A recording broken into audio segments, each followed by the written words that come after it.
नमस्कार विद्यार्थी मित्रांनो, मागील तासिकेत आपण उपयोजित मराठीतील मुद्रित शोधन ह्या पाठाला सुरुवात केलेली आहे. त्यात आपण प्रास्ताविकामधून मुद्रित शोधनाची गरज का भासली त्याचा अभ्यास केलेला आहे. त्याचबरोबर मुद्रित शोधनाचे स्वरूप, यातून आपण मुद्रित शोधन व मुद्रित शोधक ह्या दोघं व्याख्यांचा सखोल अभ्यास केलेला आहे. तसेच मुद्रित शोधनाचे महत्त्व, मुद्रित शोधकाचे महत्त्व नेमके का भासले किंवा मुद्रित शोधकाच्या जबाबदाऱ्या कोणत्या ह्याचा आपण सविस्तर अभ्यास केलेला आहे. आता आपण मुद्रित शोधकाची भूमिका नेमकी काय आहे ते जाणून घेऊया. चला तर मग पान नंबर 94 वरून आपण आपल्या पाठाला सुरुवात करूया. सर्वप्रथम नेहमीप्रमाणे पाठाचे वाचन करूया. मुद्रित शोधकाची भूमिका. मुद्रित शोधकाला भाषेची उत्तम जाण असणे महत्त्वाचे आहे. ही जाण येण्यासाठी भाषेच्या अभ्यासाबरोबरच स्वयंअध्ययन, सूक्ष्म वाचन, व्याकरणाची जाण, लेखन, चिंतन यातून त्याने स्वतःला प्रगल्भ करणे गरजेचे असते. विविध विषयातील व साहित्य प्रकारातील वाचनामुळे त्याच्यापाशी अनेक संदर्भ गोळा होतात. ते लक्षात ठेवणे व मुद्रित शोधन करताना त्यांचा योग्य ठिकाणी वापर करणे आवश्यक आहे. कोणत्याही विषयावरचा मजकूर मुद्रित शोधनासाठी समोर येऊ शकतो. मुद्रित शोधकाची भूमिका ही फक्त प्रमाण भाषेनुसार लेखन तपासणे इतकी मर्यादित नसते. वाक्य अर्थपूर्ण, बिनचूक आहेत का, संदर्भ योग्य व अचूक आहेत का, वाचताना वाचकांचा रसभंग होत नाही ना, शब्दांची पुनरावृत्ती किंवा अर्थाची द्विरुक्ती झाली नाही ना याची काळजी मुद्रित शोधकाने घेतली पाहिजे. पुस्तकाच्या पानांवरचे पृष्ठ क्रमांक, नकाशे, तक्ते, चित्रे, अनुक्रमणिका व पृष्ठ क्रमांक यांचा संबंध, मजकुराची सलगता या गोष्टींकडेही मुद्रित शोधकाचे लक्ष हवे. जर एखाद्या मजकुराबाबत शंका निर्माण झाली अथवा त्रुटी जाणवल्या तर त्याही निदर्शनास आणून देण्याची जबाबदारी मुद्रित शोधकाने स्वीकारली पाहिजे. एकदा मजकूर तपासला म्हणजे मुद्रित शोधकाची जबाबदारी संपली असे होत नाही, तर तिसऱ्यांदाही तो मजकूर नजरेखालून घालण्याची त्याची तयारी असली पाहिजे. लेखकाचा मजकूर अधिक सर्वांगसुंदर करण्याची व तो वाचकांपर्यंत पोहोचवण्याची जबाबदारी ही मुद्रित शोधकाची असते. मुद्रित शोधकाला मुद्रणविषयक ज्ञान व दृष्टी आवश्यक असते. अभ्यासवृत्ती, कामावरची निष्ठा, अनेक विषयातील रुची आणि भाषेची समज ही चांगल्या मुद्रित शोधकाची वैशिष्ट्ये आहेत. कामाचा प्रदीर्घ अनुभव त्याला अधिकाधिक परिपूर्ण करत असतो. चांगला मुद्रित शोधक होणे ही एक प्रकारे तपश्चर्याच असते. निरंतर वाचनाने तो प्रगल्भ होत जातो. त्याचा परिणाम म्हणून तो लेखकाबरोबर संवाद साधून मूळ मजकुरात संदर्भांची भरही घालू शकतो. जसे एखादे चांगले पुस्तक त्या लेखकाची व प्रकाशकाची ओळख बनते, तसे मुद्रित शोधकानेही स्वतःची ओळख निर्माण करायला हवी. चांगला जाणकार मुद्रित शोधक पुस्तकाचे संपादन, सूची, शब्दांकन, लेखन, भाषांतर, अनुवाद अशी सर्जनशील कामे करून आपली क्षमता विकसित करू शकतो. छापून आलेला मजकूर हा लेखन नियमांनुसार असणार हे वाचकांनी जणू गृहीत धरलेले असते. लेखन करताना तो त्यातील शब्दांचे अनुकरण करत असतो किंवा तेच संदर्भ प्रमाण मानत असतो. मूळ संदर्भ अथवा लेखन नियमांपर्यंत जाण्याची तो तयारी दर्शवत नाही आणि म्हणूनच मुद्रित शोधकाची जबाबदारी वाढत असते. उदाहरणार्थ, पर्यावरण दिन हा शब्द जर मुद्रण करताना पर्यावरण दिन असा आला आणि मुद्रित शोधकाच्याही नजरेतून तो सुटला तर पर्यावरण दिन किती दिनवाना होईल याची कल्पना केलेली बरी. मुद्रित शोधनासाठी आवश्यक ज्ञान, कौशल्ये.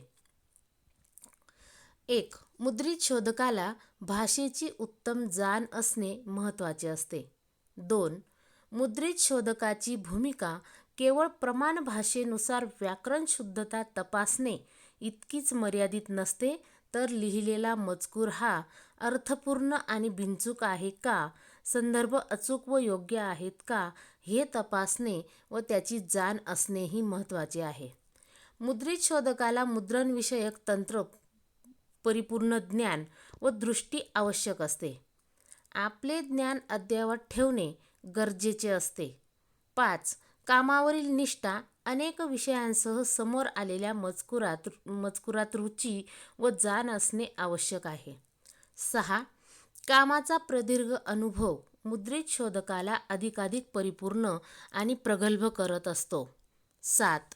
सक्षम मुद्रित शोधक होण्यासाठी चिकाटी, अभ्यासातील सातत्य व सराव आवश्यक असतो. प्रतिभावंत लेखक व सजग प्रकाशक यांच्याप्रमाणे जाणकार मुद्रित शोधकही तपश्चर्येने आपली ओळख निर्माण करू शकतो. 9. ग्रंथाच्या विषयानुसार त्या त्या विषयांचे सर्वसाधारण ज्ञान, भाषेचे चांगले ज्ञान आवश्यक असते. अनेक विषयांची आवड व समज असणे आवश्यक असते. आता मुद्रित शोधकाची साधन सामग्री कोणती ते बघूया. 1. ज्या भाषेतील मुद्रिते तपासायची आहेत त्यांचे शब्दकोश. 2. इंग्रजी हिंदी शब्दकोश. 3. व्याकरण विषयक पुस्तके. 4. संदर्भ ग्रंथ. 5. मुद्रित शोधन खुणांचा तक्ता. 6. शैली पुस्तिका. काही संस्था स्वतःच्या शब्दांसाठी आग्रही असतात. उदाहरणार्थ नाना फडणवीस का नाना फडणीस. 7. प्रमाण भाषेची नियमावली पुस्तिका. ही साधन सामग्री वापरल्यामुळे मुद्रित शोधकाचे काम निर्दोष होण्यासाठी मदत होते व त्याच्याही ज्ञानात भर पडत जाते. संदर्भ, माहिती यांची अद्ययावतता हा चांगल्या मुद्रित शोधकाचा गुण आहे. विद्यार्थी मित्रांनो, आजच्या तासिकेत आपण इथपर्यंतचा भाग अभ्यासणार आहोत.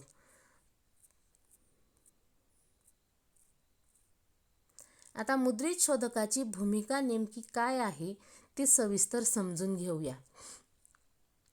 मुद्रित शोधकाला भाषेची उत्तम जाण असणे गरजेचे आहे असं म्हटलेलं आहे आणि त्याच्यासाठी त्याला अभ्यासाबरोबरच स्वयंअध्ययन, सूक्ष्म वाचन आणि व्याकरणाची जाण, लेखन, चिंतन या सगळ्या घटकांमधून स्वतःला एक प्रगल्भता निर्माण करायची, स्वतःमध्ये प्रगल्भ होणे गरजेचे असते.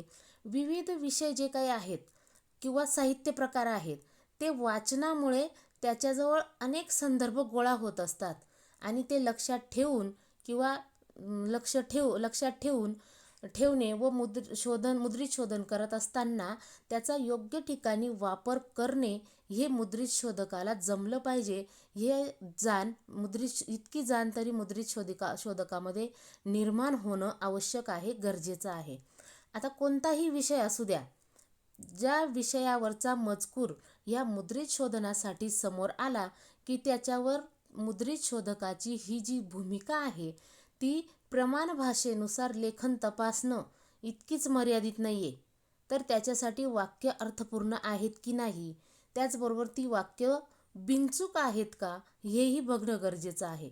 तसेच जे संदर्भ या ठिकाणी लेखकांनी वापरलेले आहेत ते संदर्भ योग्य आहेत की अचूक आहेत की नाही हे सुद्धा बघणं गरजेचं आहे.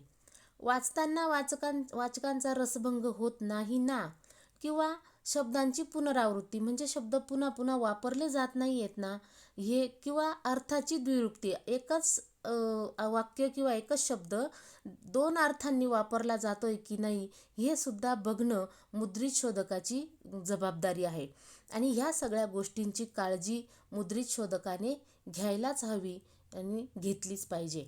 त्याचबरोबर पुस्तकांच्या पानांवर जे पृष्ठ क्रमांक दिलेले असतात किंवा नकाशे दिलेले असतात, तक्ते दिलेले असतात, काही चित्र स्वरूपात दिलेले असतात, अनुक्रमणिका आणि पृष्ठ क्रमांक यांचा जो काही संबंध आहे या सगळ्या मजकुरांची सलगता ह्या गोष्टींकडे सुद्धा मुद्रित शोधकाचं बारकाईने लक्ष असायला हवं.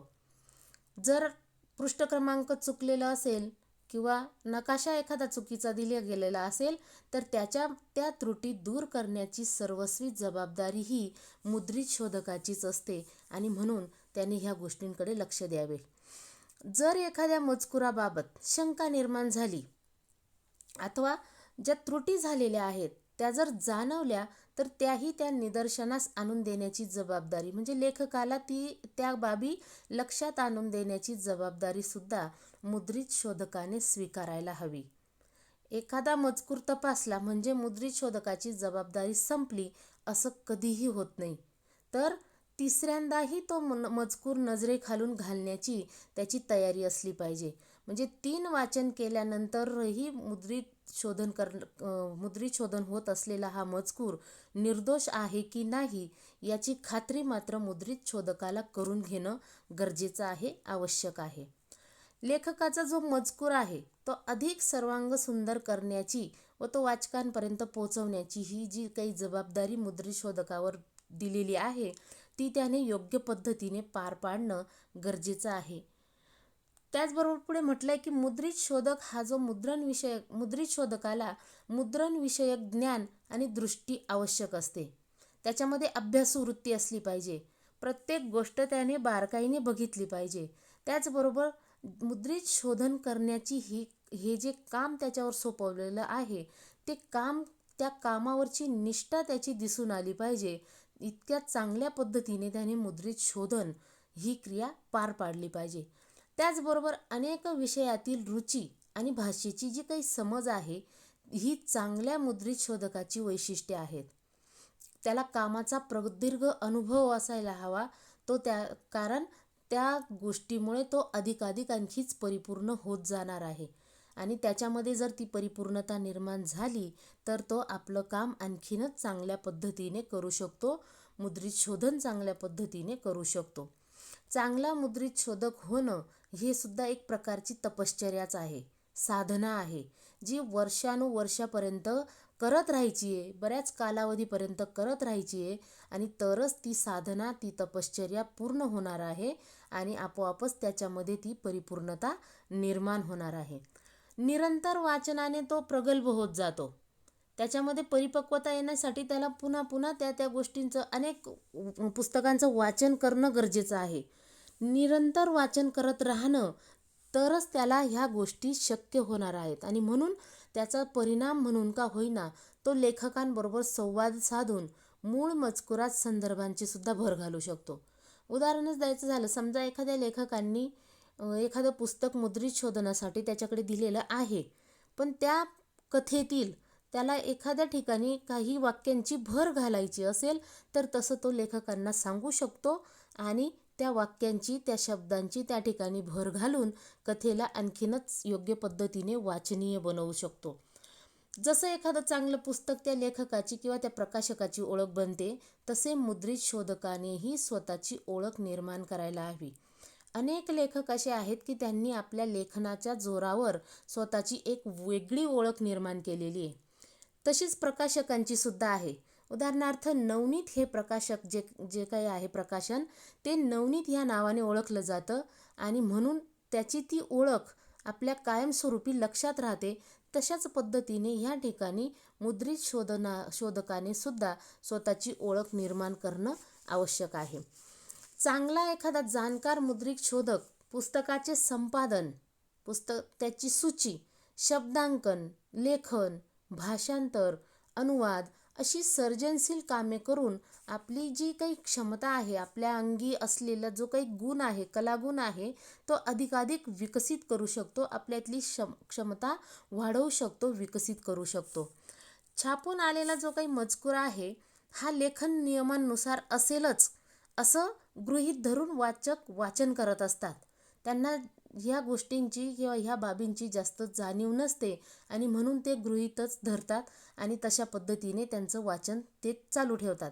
पण लेखन करत असताना तो त्यातील शब्दांचे अनुकरण करत असतो किंवा तेच संदर्भ प्रमाण मानत असतो. मग मूळ संदर्भ जे आहेत किंवा लेखन नियमांपर्यंत जाण्याची जी तयारी आहे ती व्यवस्थित आहे की नाही किंवा ती दर्शवत असताना मुद्रित शोधकाची जबाबदारी नक्कीच वाढत असते. उदाहरणार्थ पर्यावरण दिन पुस्तकामध्ये जर आपण बघाल तर दिन हा शब्द पर्यावरण दिन, पहिल्या पर्यावरण दिन ह्या शब्दामध्ये दिन या शब्दाला पहिली विलांटी आहे, जिचा अर्थ दिवस असाच होतो. आणि हा शब्द जर मुद्रण करत असताना पर्यावरण दिन म्हणजे दुसऱ्या पर्यावरण दिन ह्या शब्दातला दिन शब्दाला दुसरी विलांटी आलेली आहे, जिचा अर्थ गरीब किंवा दुबळा असा होत असतो. आणि म्हणूनच जर मुद्रित शोधकाच्या नजरेतून अशा बाबी सुटल्या किंवा ही गोष्ट सुटली तर मात्र पर्यावरण दिन नक्कीच केवळ गरीब होईल किंवा दिनवाना होईल अशी कल्पना करणं सुद्धा अवघड होणार आहे. मुद्रित शोधनासाठी आता आवश्यक ज्ञान आणि कौशल्य कोणती हवीत ती बघूया. मुद्रित शोधकाला भाषेची उत्तम जाण असणे आवश्यक आहे असं म्हटलेलं आहे. म्हणजे मुद्रित शोधकाला भाषेची जाण असणं फार महत्त्वाचं आहे. मुद्रित शोधकाला भाषेचं व्याकरण, लेखन नियम यासोबतच मजकुरातील आशयानुसार संदर्भ आणि त्याचे तपशील हे सगळं माहीत असणं खूप गरजेचं आहे. त्याचबरोबर मुद्रित शोधकाला ग्रंथ वाचनासोबतच विविध माध्यमांचा उपयोग करून आपलं ज्ञान अद्ययावत असणं किंवा अद्ययावत ठेवणं खूप गरजेचं आहे, उपयुक्त ठरत असतं. त्याचबरोबर मुद्रणविषयक तंत्र किंवा संकेत परिपूर्ण ज्ञान असणं ह्या सगळ्या गोष्टींचं ते सुद्धा आवश्यक आहे. तसंच मुद्रित शोधन सक्षम मुद्रित शोधक होण्यासाठी चिकाटी आणि सराव त्याचबरोबर अभ्यासातील सातत्य हे महत्त्वाचं आहे. म्हणजे मुद्रित शोधकाला अनेक विषयांची आवड आणि समज असणं गरजेचं आहे. त्याने अनेक संदर्भ, शब्दकोश यांचा वापर करणं किंवा यांना हाताळणं खूप गरजेचं आहे. वाचनाचा व्यासंग म्हणजे वाचनाची त्याच्यामध्ये आवड असायला हवी. त्याचबरोबर त्याला कामाचा प्रदीर्घ अनुभव असायला हवा आणि त्यातून येणारी जी प्रगल्भता आहे ती सुद्धा त्याच्यामध्ये निर्माण होणं गरजेचं आहे. म्हणजे मुद्रित शोधनामध्ये निश्चितच तो आपला वेगळा ठसा उमटवण्याचा प्रयत्न करू शकतो किंवा उमटवण्यासाठी मुद्रित शोधकाला हे सहाय्यभूत ठरू शकतं. आता मुद्रित शोधकाची साधन सामग्री बघूया. ज्या भाषेतील मुद्रिते तपासायची आहेत त्याची शब्दकोश त्याच्याजवळ असणं गरजेचं आहे. त्याचबरोबर व्याकरण विषयक अनेक पुस्तकांचा संग्रह त्याच्याजवळ असणं गरजेचं आहे. हिंदी आणि इंग्रजीचे शब्दकोश सुद्धा त्याच्याजवळ असणं गरजेचं आहे. कोणत्या वेळी कोणतं लेखन त्याच्यासमोर येईल मुद्रित शोधनासाठी हे सांगता येत नाही आणि म्हणून हे सगळ्या साधन सामग्रींची त्याला आवश्यकता भासणार आहे. त्याचबरोबर प्रत्येक ठिकाणी त्याला वेगवेगळे जे काही संदर्भ ग्रंथ हाताळायचे आहेत त्याचा सुद्धा त्याच्याजवळ असणं गरजेचं आहे. मुद्रित शोधनाच्या खुणांचा तक्ता तोही त्याच्याजवळ असणं गरजेचं आहे. आपल्या पाठ्यपुस्तकामध्ये पृष्ठ क्रमांक 98 जर बघाल तर मुद्रित शोधनाच्या खुणांचा तक्ता दिलेला आहे. तसा तक्ता मुद्रित शोधकाकडे असणं गरजेचं आहे. त्याचबरोबर एक शैली पुस्तिका म्हणजे ढब ह्या काही संस्था अशा आहेत की ज्या स्वतःच्या शब्दांसाठी खूप आग्रही असतात. उदाहरणार्थ नाना फडणवीस की नाना फडणीस या दोनही शब्दांमध्ये वेगळंपण जे काही आहे ते वेगळंपण दाखवून देणारी शैली पुस्तिका त्या ठिकाणी त्याच्याकडे असणं गरजेचं आहे. तसेच प्रमाण भाषेची नियमावलीची जी काही पुस्तिका आहे ती सुद्धा त्याच्याजवळ असणं गरजेचं आहे. मग ह्या सगळ्या साधन सामग्रींचा वापर करून तो एक स्वतःमध्ये एक प्रगल्भता निर्माण करू शकतो, एक उत्कृष्ट मुद्रित शोधक होऊ शकतो. आणि ही साधन सामग्री वापरल्यामुळे मुद्रित शोधकाचं काम निर्दोष होण्यासाठी मदतच होणार आहे आणि म्हणून त्याच्या ज्ञानात सुद्धा ती भर पडत जाणार आहे. मग संदर्भ, माहिती यांची अद्ययावतता हा चांगल्या मुद्रित शोधकाचा गुण आहे. म्हणजे चांगल्या मुद्रित शोधकाच्या अंगी असलेले गुण या ठिकाणी यांचा आपण आता अभ्यास केलेला आहे. विद्यार्थी मित्रांनो, आजच्या तासिकेत आपण इथपर्यंतचाच भाग अभ्यासणार आहोत. धन्यवाद.